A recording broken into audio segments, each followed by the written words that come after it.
Rick breaks the silence first. "Maybe we should talk to the producer," he says quietly. No one responds right away.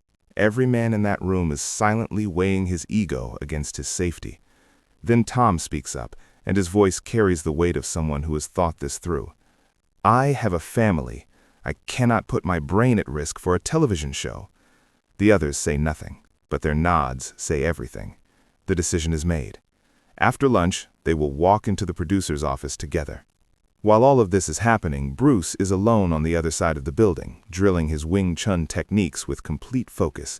His punches cut through the air, fast and sharp. Inside his head, the thoughts are running loud. Americans want everything polished and pretty.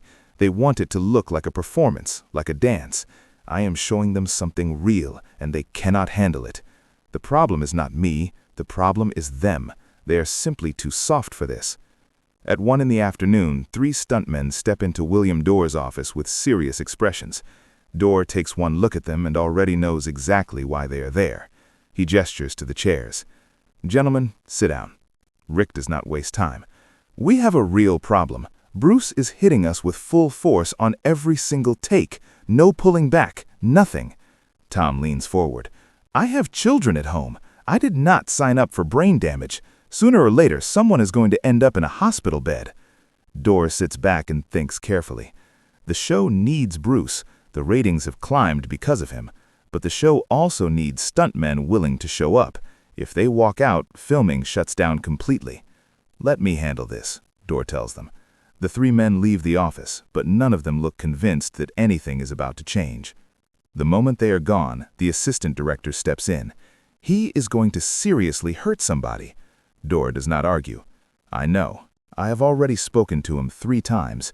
He genuinely believes he is doing them a favor, like he is teaching them something valuable." Dorr reaches for the phone and dials a number he has memorized long ago. "Jean, it is Bill Dorr. I need your help with something." He pauses for a moment. "I have a young martial artist here who needs a reality check."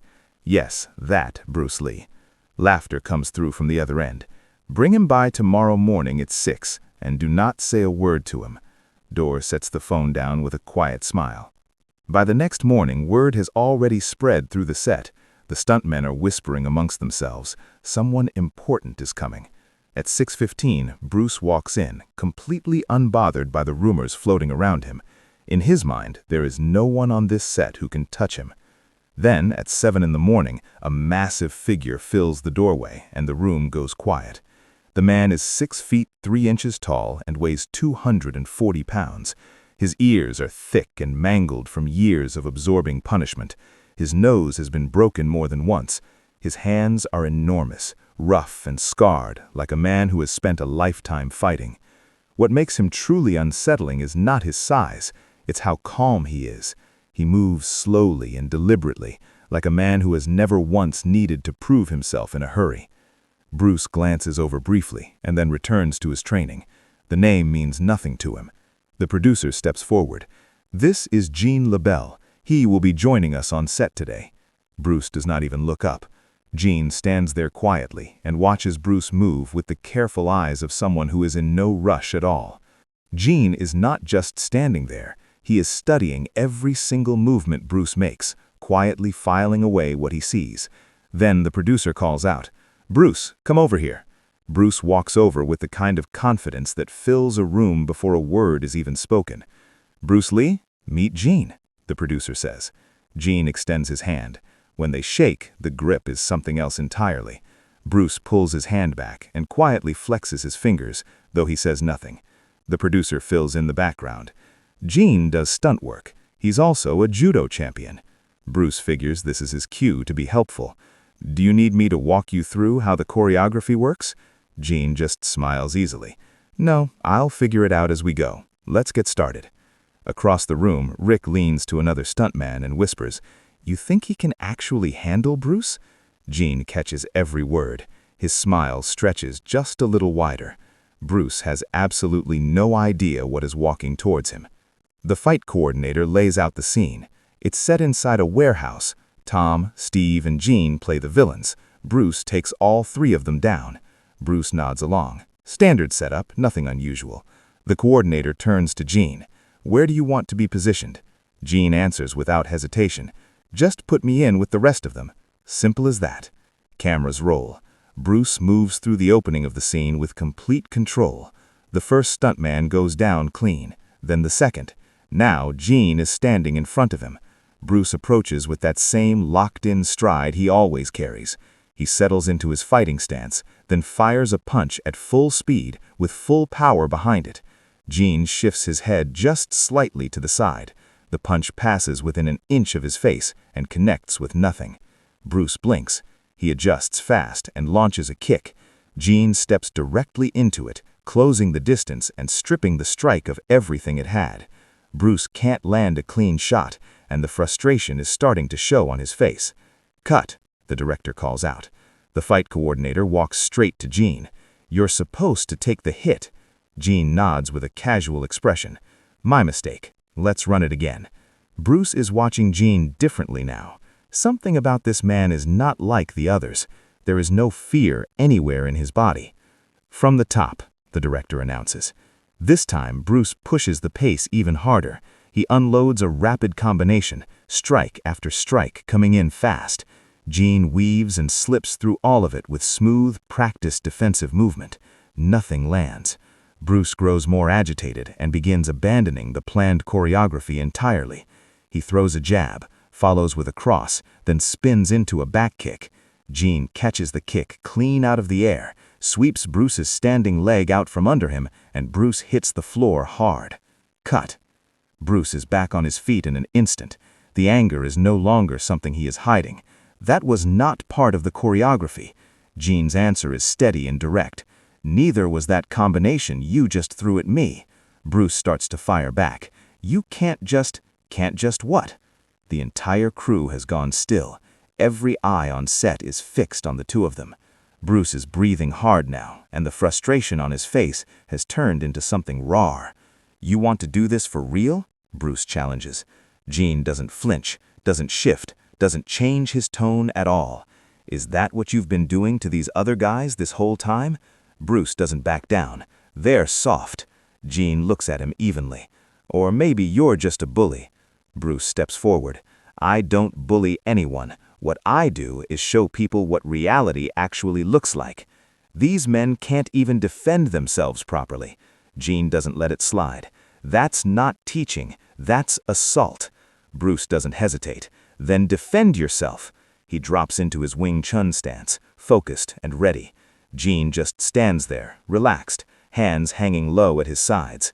Bruce looks at him. "Are you even ready?" Jeet's answer comes back without a beat. "Been ready." Bruce goes in. He fires off a chain of rapid punches, his speed something genuinely difficult to follow. Jeet moves backward steadily, slipping each one without any visible panic. Bruce keeps pressing forward.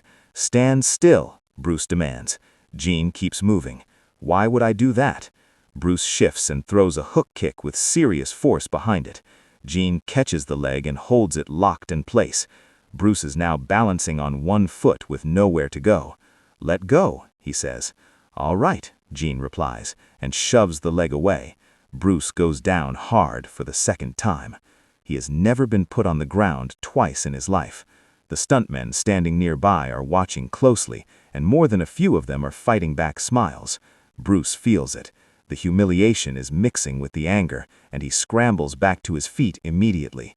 Jeet looks at him without any expression. "You done?" Bruce doesn't even pause. No. He charges straight forward, and this time there is nothing technical about it. The strategy is gone. It's pure anger driving him now. Jeet simply steps to the side. Bruce runs right past him and has to turn around. Jeet acknowledges him plainly. "Bruce, you're fast."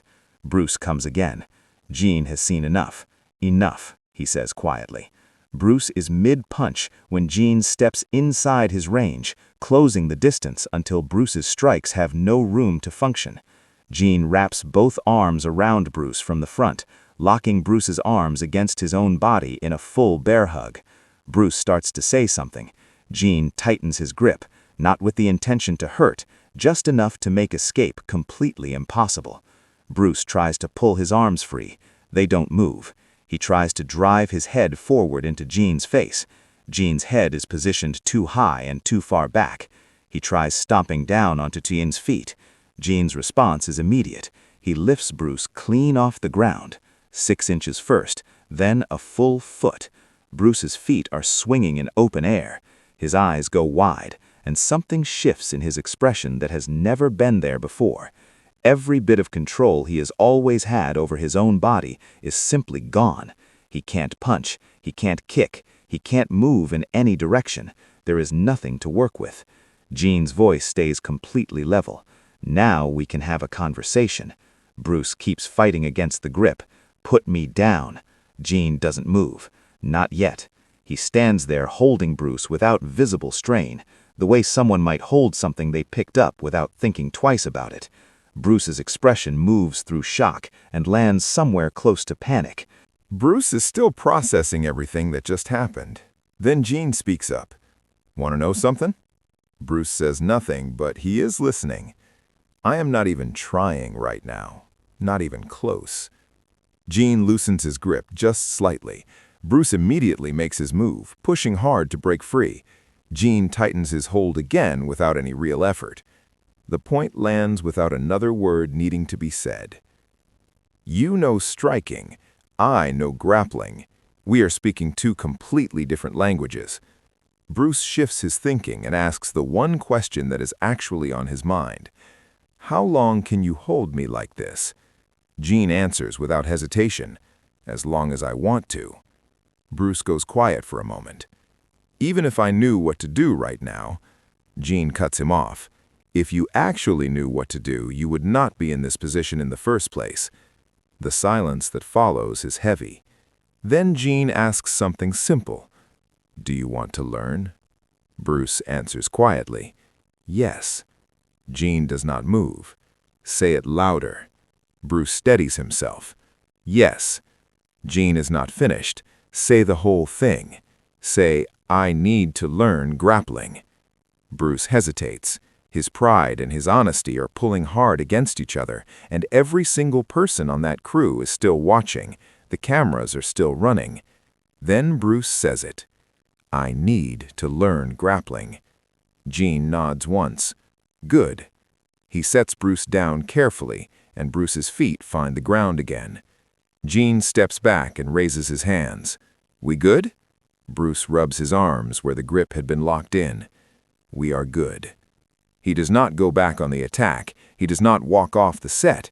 He just stands there and lets his mind work through everything quietly. The crew stays still. Nobody fills the silence. Then Bruce speaks. "Show me." Jean looks at him. "Show you what?" Bruce does not blink. "Right now." "Show me." Jean thinks for just a moment. "Right now?" "Yes." Jean begins. "Bruce, your Wing Chun is genuinely beautiful, but it was built for standing distance, for keeping space between you and your opponent. So what happens the moment someone collapses that distance?" Bruce answers from instinct. "You redirect them. You control the gap." Jean pauses. "And if they refuse to let you control it?" Another pause, shorter this time. Bruce answers it himself. "You just showed me." Jean does not let the moment pass without giving credit where it belongs. "You did not quit, though. Every time you hit the ground, you got back up. That is warrior spirit." Bruce shakes his head slowly. "I did not feel like much of a warrior back there." Jean looks at him steadily. "That feeling is just your ego talking. A real warrior does not need to feel unbeatable. A real warrior says, 'Teach me.'" Bruce straightens up. "I want to train with you. Grappling. Seriously." Jean glances over toward Rick and the other stuntmen standing nearby. Bruce understands what that look means without being told. He turns and faces Rick directly. "I was wrong. I was really wrong. I am sorry."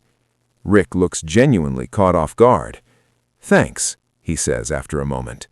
Jean lets it settle before speaking again. "That right there. That is the moment everything starts to change." The next morning, Bruce is at the gym at 5 in the morning, long before the crew is scheduled to arrive. Jean walks in and finds him already there. "You are serious about this?" It's not really a question. Bruce answers anyway. Always. Jean starts from the beginning. We start with falling, how to go down properly. Bruce raises an eyebrow. I already know how to fall. Jean shakes his head. You know how to land after a kick. That's a completely different thing. He demonstrates a proper break fall slowly and clearly. Bruce tries it. He hits the mat badly. Wrong, Jean says without any edge in his voice. Watch it again. Weeks pass. Bruce is getting thrown constantly. Hip tosses, shoulder throws, one after another, day after day. His landings are improving each session, but in every grappling exchange he is still losing. The frustration builds quietly and steadily. During one of their breaks, Bruce asks the question that has been sitting with him. How long before I can beat you at this? Jean answers him the same way he does everything else, directly and without dressing it up. At grappling? Years. And honestly, maybe never. He lets that sit for a second before continuing. But beating me is not the point. The point is learning how to never get caught the way you got caught that first day. That's what you're actually working toward. They are sitting together during a break in training. Bruce begins to think out loud. Jeet Kune, the way of the intercepting fist. Everything I've built has been about stopping an attack before it ever reaches me. But the timing with grapplers is completely different. Jean nods. Strikers react to punches and kicks. We react to distance and body positioning. That's our language. Bruce lets that settle. So fighting a grappler requires an entirely different approach than fighting a striker. Jean looks at him. Now you're actually getting it. A month passes. Bruce is alone in the gym working through combinations, but something has shifted in how he moves. He is no longer training one style. He's weaving everything together. If someone grabs him, he works a hip escape, creates separation, then strikes. If he gets taken down, he focuses on positioning and stays calm rather than panicking. Jean stands in the doorway watching quietly. You're blending it all together. Bruce does not slow down. I have to. I can't throw away what took me years to build, but I also can't keep pretending the gaps weren't there. Jeet Kune has always been about using whatever actually works, nothing more and nothing less. Back on the Green Hornet set, a new fight scene is being set up. One of the stuntmen catches Bruce's eye with a smirk. Heard Jean got the better of you. Bruce doesn't flinch. He did. The stuntman keeps pushing. So you're not untouchable after all. Bruce answers plainly. Nobody is. There's a short pause before the stuntman shrugs. Want to go light? Just sparring? Bruce agrees. They start moving. The stuntman reaches in for a grab. Bruce sprawls instantly, his body dropping and shooting back to deny the takedown completely. The stuntman ends up on the ground. Bruce is already back on his feet before the man has processed what happened. Got lucky, the stuntman mutters, getting up. He tries again. This time, Bruce uses an underhook to create space and follows immediately with a controlled kick. The stuntman stops, breathing hard. All right. Bruce isn't even winded. Rick watches the whole thing from the side without saying a word. He does not need to. The difference is obvious. Later, Bruce finds Jean and speaks without any setup.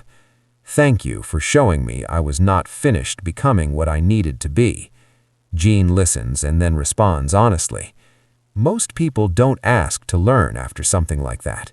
Walking back in and saying, teach me, that requires real humility.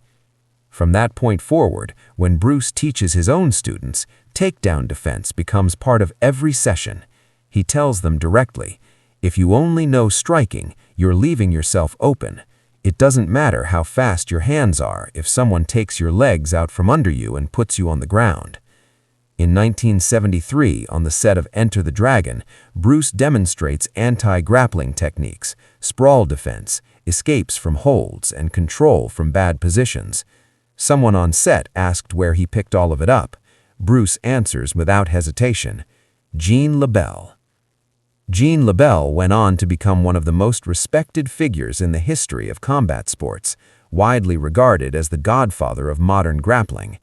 The story of what happened between the two of them spread steadily through the martial arts world. Jeet always spoke about it with respect and without any need to exaggerate. Bruce was tough and fast as hell, but he learned my language. That takes something most people don't have. In Bruce's own writing, inside the Tao of Jeet Kune, there is an entire section dedicated to grappling. The credit is given clearly.